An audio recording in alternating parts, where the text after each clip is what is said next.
Hello, everybody. Welcome to Meno-Musings. My name is Mary Howard Lippo, and I am an integrative nutrition health coach, and I specialize in perimenopause and menopause. But today, as we start to wrap up 2025 and start to hopefully ease into 2026, I wanted to take a moment. So, this is probably more of a Mary's 40 something marvel rather than a minnow musing. But I find it worthy. It's helped me a lot over the years. So I want to bring this in. So, what is your vision for 2026? So, when I think of my vision, I love to do vision boards. Why a vision board? Well, as our bodies are physically changing during this time, we're also changing mentally as well. And one of those places where we tend to find that we would like more of during this time is creative outlets. And so I think that vision boarding is a wonderful creative outlet. It's not expensive and it can be as active as you want it. You can do it on Pinterest if you want it to kind of travel with you. Like you can always, whip it out your phone, go to the Pinterest app, something like that. The computer always have it.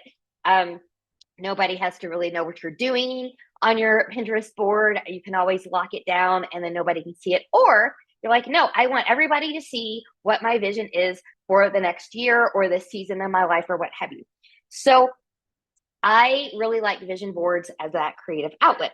And to kind of get you going, this is actually part one of part two, is what are your values?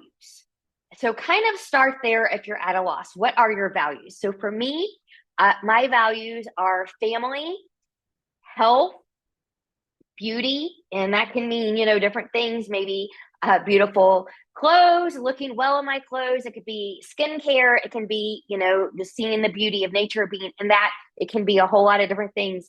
And financial security. More specifically, maybe I should rephrase that, financial stability. Okay. So I have, a high yield savings account. I have my emergency funds in there.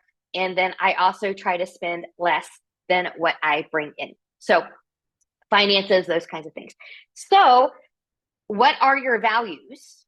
And then do your goals, are they in alignment with what you really value? So for example, if you value health, but you are eating fast food multiple times a week, you're not prioritizing your self-care, you're not prioritizing healthy food, movement, those kinds of things, then, there's a misalignment there. So kind of work through those kinds of things. And when you're doing a vision board and you're creating these goals and you're looking at your values, note that it doesn't have to be in this little box container. It doesn't have to be one thing. So I do vision boards for all kinds of stuff. So for example, and I'll talk about these a little bit more in the next video, but here's one I did at an in-person client retreat a few months ago. This is for my 2026. This is kind of an all-encompassing one here. So you can do that.